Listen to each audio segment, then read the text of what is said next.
palavra de fato está de volta e agora eu quero compartilhar com você a palavra de Deus. O texto bíblico que nós vamos ler se encontra no Evangelho de Mateus, capítulo 7, e nós leremos do verso 21 ao verso 29. Eu quero lembrar que nós estamos numa série de mensagens baseada nas parábolas de Jesus. E nesta parábola que nós vamos ler, é bom lembrar que as parábolas de Jesus foram contadas dentro de um contexto. Então nós vamos ler os versículos anteriores para que a gente entenda o contexto em que Jesus vai contar a parábola dos dois construtores e as duas casas, tá bem? Então, Mateus capítulo 7, verso 21 a 29, a palavra de Deus nos diz da seguinte forma: Nem todo aquele que me diz Senhor, Senhor, entrará no reino dos céus, mas apenas aquele que faz a vontade de meu Pai que está nos céus. Muitos me dirão naquele dia: Senhor, Senhor, não profetizamos em teu nome? Em teu nome não expulsamos demônios e não realizamos muitos milagres? Então eu lhes direi claramente: nunca os conheci. Afastem-se de mim, vocês que praticam o mal. Portanto, quem ouve estas minhas palavras e as pratica é como um homem prudente, que construiu a sua casa sobre a rocha. Caiu a chuva, transbordaram os rios, sopraram os ventos e deram contra aquela casa, e ela não caiu, porque tinha seus alicerces na rocha.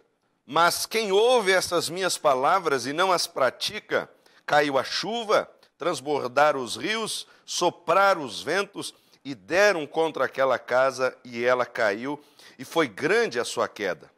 Quando Jesus acabou de dizer essas coisas, as multidões estavam maravilhadas com seu ensino, porque ele as ensinava como quem tem autoridade, e não como os mestres da lei. Nessa passagem bíblica que nós lemos, o foco de Jesus era deixar claro a diferença entre aqueles que realmente creem nele, aqueles que realmente pertencem ao seu reino, e aquelas pessoas que parecem pertencer ao reino, parecem crer nele, no entanto, não creem e não pertencem ao reino. Em toda essa passagem, o que Jesus quer deixar claro para nós é a diferença entre os falsos discípulos e os verdadeiros discípulos. Os verdadeiros cristãos e os falsos cristãos. E isso é muito importante nós entendermos, porque vivemos numa sociedade marcada pela religiosidade, especialmente em nosso país, cuja cultura religiosa é o cristianismo. E às vezes nós nos deixamos enganar por certas características que, para nós, através de um olhar superficial, parece ser um sinal de verdadeira fé. No entanto, aquilo que para nós pode ser um sinal de verdadeira fé, para Jesus não é. Jesus, então, nessas palavras que lemos, vai deixar claro para nós qual é a evidência. E veja, não são as evidências, só existe uma evidência que comprova, que serve como parâmetro para a gente realmente perceber quem são aqueles que creem de verdade em Jesus. Quem são os verdadeiros discípulos de Jesus? Então, o tema da palavra que hoje eu quero trabalhar com você é a evidência da verdadeira fé. No entanto, Jesus, ele tinha uma didática muito interessante quando ensinava. Por exemplo, quando Jesus foi ensinar os discípulos sobre como orar, primeiro ele falou sobre como não orar, para depois ensinar como eles deveriam orar. Agora, quando Jesus quer falar sobre a evidência do verdadeiro discípulo, ele inicia dizendo quais são os sinais que não necessariamente caracterizam uma pessoa como um discípulo de verdade. Bom, é possível identificar pelo menos 3 características de pessoas religiosas e que não serve como evidência da verdadeira fé. Primeiro é a piedade verbal. A piedade verbal não é uma evidência da verdadeira fé. A piedade verbal é a fé expressa por meio de palavras. São palavras que, de alguma forma, são marcadas por piedade. E Jesus fala de pessoas que têm essa piedade verbal e que um dia vão estar diante dele prestando conta da sua vida. Acerca dessas pessoas, olha o que Jesus diz. No versículo 21, do capítulo 7 de Mateus, o texto que lemos inicialmente, Jesus disse o seguinte: nem todo o que me diz Senhor, Senhor, entrará no reino dos céus. Jesus está dizendo, olha, não são todas as pessoas que se dirigem a mim, chamando-me de Senhor, que pertencem ao reino. Dirigir-se a Deus, chamando-o de Senhor, é essa verbalização de uma submissão. É a verbalização de uma certa piedade. Mas Jesus está dizendo que há pessoas que até verbalizam uma submissão, verbalizam essa piedade, no entanto, ele disse que essas pessoas vão estar fora do reino. É verdade. A Bíblia diz que a fé, ela vai se manifestar através das nossas palavras. Por exemplo, o apóstolo Paulo, quando escreveu a carta aos Romanos, no capítulo 10, versículo 9, ele disse o seguinte: se você confessar com a sua boca que Jesus é Senhor e crer em seu coração que Deus o ressuscitou dentre os mortos, será salvo. Então, observem, a Bíblia está dizendo que quando creio em Jesus, em meu coração, eu também vou confessá-lo com os meus lábios que Ele é o Senhor da minha vida. Mas o que Jesus está se referindo não são aquelas pessoas que creem de coração e, como consequente, verbalizam a sua fé e a sua piedade. Não, Jesus está se referindo a pessoas que, no fundo, não creem. Lá no seu interior, eles ainda não se renderam diante de Deus. No entanto, as suas palavras são palavras de fé, são palavras de reverência, são palavras de piedade. E essa tendência de reduzirmos a fé somente a confissões verbais já tinha sido denunciada por Deus na vida do povo de Israel no Velho Testamento. O profeta Isaías, por exemplo, identificou esse problema na vida religiosa do povo, e ele então vai falar com aquela gente da seguinte maneira, no seu livro, no capítulo 29, versículo 13. Isaías diz assim: o Senhor diz, esse povo se aproxima de mim com a boca e me honra com os lábios, mas o seu coração está longe de mim. Então, observem, Deus está aqui advertindo aquelas pessoas pelo fato de que eles se aproximavam dele com a sua boca, até faziam lisonjas para Deus, provavelmente com a sua boca até fazia referências aos atributos de Deus, mas a questão é que o coração deles estava longe de Deus. O problema é quando as nossas palavras estão desconectadas da realidade do nosso coração, mais ainda. É quando as nossas palavras são totalmente incoerentes com o nosso estilo de vida. Por isso que Jesus está dizendo que nem todo aquele que diz Senhor, Senhor entrará no reino dos céus. Porque há muitas pessoas que acham que a fé se resume somente à verbalização de uma piedade, de uma certa espiritualidade. E Jesus está dizendo, as palavras por si só não evidenciam que aquela pessoa é verdadeiramente um discípulo. O profeta Isaías ainda iria dizer, no capítulo 1, versículo 15 do seu livro, o seguinte: quando vocês estenderem as mãos em oração, esconderei de vocês os meus olhos, mesmo que multipliquem as suas orações, não as escutarei. Observem, é Deus dizendo para o povo de Israel o seguinte: olha, quando vocês vêm ao templo, levantam suas mãos e fazem as suas orações, eu não as escuto. As orações é essa verbalização da piedade.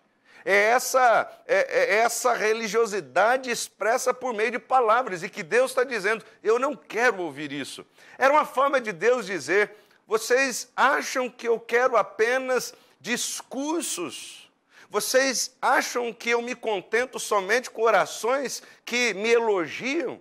O que Deus estava querendo dizer: eu quero mais do que isso, eu quero a vida de vocês, eu quero o andar de vocês, eu quero o estilo de vida de vocês. Não são suas palavras que me agradam. Suas palavras para mim não têm nenhum valor se a vida de vocês não estiverem atrelada ao meu caráter, à minha vontade. Portanto, se você é uma daquelas pessoas que acha que a fé se resume ao falar sobre fé, ou falar coisas bonitas acerca de Deus, se resume somente a ir a um final de semana no templo, entoar canções que falam da grandeza de Deus, se você acha que a fé se resume a isso, o que Jesus está querendo dizer é: cuidado. Essa não é a evidência de que no seu coração tenha verdadeira fé. Jesus, conhecedor do Velho Testamento, aliás, o Velho Testamento era a Bíblia de Jesus.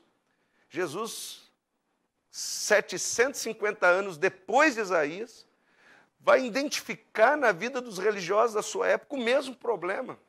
Jesus disse assim em Mateus 15, versos 7 e 8: hipócritas, bem profetizou Isaías acerca de vocês, dizendo: este povo me honra com os lábios, mas o seu coração está longe de mim. Olha que curioso.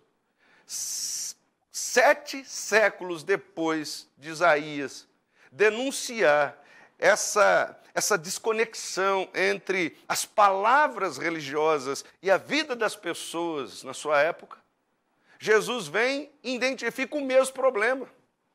Bom, não é estranho dizer que essa mesma situação é totalmente perceptível na nossa realidade. Pessoas que falam muito acerca de Deus, mas não conhecem Deus.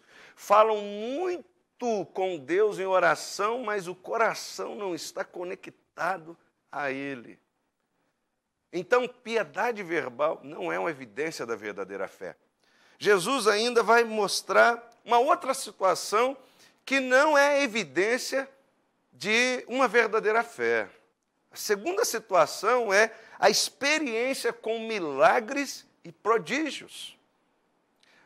Ter experiência com milagres, experimentar prodígios sobrenaturais na sua vida, isso não é, segundo Jesus, uma evidência de que você pertence ao reino de Deus. Não é. Olha o que Jesus disse no texto que nós lemos, o Mateus 7, versos 22 e 23. Jesus disse assim: muitos me dirão naquele dia: Senhor, Senhor, não profetizamos nós em teu nome? Em teu nome não expulsamos demônios e não realizamos muitos milagres? E olha o que Jesus vai dizer para essas pessoas: então eu lhes direi claramente, nunca os conheci. Afastem-se de mim, vocês que praticam o mal. Por mais curioso que pareça, ou estranho que pareça, Jesus está dizendo que muitas pessoas que, ao longo da sua vida, experimentaram milagres, profetizaram em nome de Deus, que inclusive expeliram demônios em nome de Deus, tais pessoas vão chegar diante do Senhor e serão desmascaradas. Ou seja, a sua realidade espiritual será revelada. A realidade de que eles não pertenciam ao reino, eles sequer conheciam a Deus. Há quantas pessoas que estão folgando-se no fato de que experimentaram alguns milagres na sua vida. Há quantas pessoas folgando-se no fato de perceber Deus fazendo coisas tremendas na sua caminhada. e acham que o fato de experimentarem esses milagres e esses prodígios, isso é um sinal de que eles conhecem a Deus. Jesus está dizendo que essa não é uma evidência. É possível você realizar milagres ou experimentar milagres, é possível você expelir demônios, viver experiências sobrenaturais, segundo Jesus, sem ter conhecimento do Altíssimo. Aliás, a gente vive num país cujo milagre tem sido explorado de uma forma assim descabida. Infelizmente, em muitos contextos religiosos, a igreja tem se tornado uma empresa. O púlpito tem se tornado um balcão de negócios. Os fiéis têm se tornado meros consumidores. E o milagre tem sido um produto vendido por vendilhões da fé. Pessoas que não têm um mínimo de temor de Deus. E quantas pessoas estão buscando nesses territórios religiosos, onde milagres são contados ao montão, como se naquele contexto necessariamente existisse a verdadeira fé. É isso que Jesus está querendo dizer. Cuidado, cuidado. Você pode estar dentro de um contexto onde existem muitos milagres, muitos prodígios, e o Senhor não está lá. Aliás, Jesus disse que milagres, prodígios, não são exclusividades da verdadeira fé. Jesus disse que até os falsos profetas seriam capazes de realizá-los. Jesus disse em Mateus 24, versículo 24, o seguinte: pois aparecerão falsos cristos, falsos profetas, que realizarão grandes sinais e maravilhas para, se possível, enganar até os eleitos. Os eleitos são os verdadeiros discípulos. Então, observe, Jesus está dizendo, cuidado, se a única coisa que você tem para contar acerca da sua fé é milagre, é prodígio, sabe? Tem pessoas que se folgam no fato de que as coisas estão bem para eles. Eles acham que pelo fato deles terem sido curados de uma enfermidade, pelo fato deles terem uma empresa que está prosperando, isso acontecer assim de uma forma tão fantástica, eles acham que isso é uma aprovação de Deus. Porque a lógica é o seguinte: ora, se eu fui curado, ora, se eu tenho prosperado, ora, se tem coisas tremendas acontecendo na minha vida, é sinal de que Deus está olhando para mim e me vendo como merecedor. Se eu mereço, é porque a minha vida, de alguma forma, atrai esse merecimento. Olha, não confie nisso, porque Deus não nos abençoa segundo nossos merecimentos. Jesus disse que tudo que Deus faz por nós é segundo a sua graça. Aliás, Jesus disse que o sol nasce todos os dias para o justo e para o injusto, e a chuva cai sobre o bom e o mal. Então, receber milagre, ser abençoado, experimentar coisas fantásticas, isso não é exclusividade de gente que tem a verdadeira fé. Então, essa é a segunda situação que não é evidência dos verdadeiros discípulos. A terceira situação que Jesus vai falar que não é evidência de verdadeira fé é o conhecimento das Escrituras. Conhecer as Escrituras, ter um contato cognitivo com as Escrituras, isso não é evidência de que você tem verdadeira fé. Jesus, então, vai contar a parábola onde ele coloca dois homens. Um ele chama de sensato, né, uma pessoa sábia, e o outro ele vai dizer que é um tolo, é uma pessoa insensata, sem sabedoria. Ele disse que aqueles dois homens se puseram a construir suas casas. Um construiu a casa sobre a rocha, esse é o sábio. Construiu a sua casa sobre um lugar seguro. O outro não, o outro construiu a casa sobre a areia, não quis ter o trabalho de fazer fundamentos. Ele construiu sobre a areia. E Jesus, então, disse o seguinte acerca deste: este que construiu sobre a areia, que Jesus disse que é um tolo, é um insensato. Jesus disse assim em Mateus 7, verso 26, 27. Ele disse, mas quem ouve estas minhas palavras e não as pratica, é como um insensato que construiu a sua casa sobre a areia. Caiu a chuva, transbordaram os rios, sopraram os ventos, deram contra aquela casa e ela caiu, e foi grande a sua queda. Jesus está se referindo, veja, não a uma pessoa que não tem nenhum conhecimento das suas palavras. Jesus não está se referindo a uma pessoa ignorante quanto às revelações bíblicas. Não, Jesus se refere a uma pessoa que tem conhecimento das suas palavras. Jesus se refere a uma pessoa que tem conhecimento da sua vontade. É uma pessoa que tem contato com as Escrituras. Aqui representam aquelas pessoas que leem a Bíblia, que estudam a Bíblia. São pessoas que até frequentam uma igreja, valorizam uma boa mensagem, um bom sermão. São pessoas que têm um conhecimento, às vezes até vasto, dos temas teológicos que são apresentados pela Bíblia. No entanto, essas pessoas têm a sua casa frágil. A fragilidade desta casa representa essa ausência de fé. Jesus está querendo dizer o seguinte: se você acha que porque conhece as Escrituras, se você acha que porque conhece a Bíblia, isso é uma evidência de que em você existe a verdadeira fé, cuidado, isso é um engano. E é verdade. Quantas pessoas medem o seu grau de maturidade cristã pelo seu nível de conhecimento da Bíblia?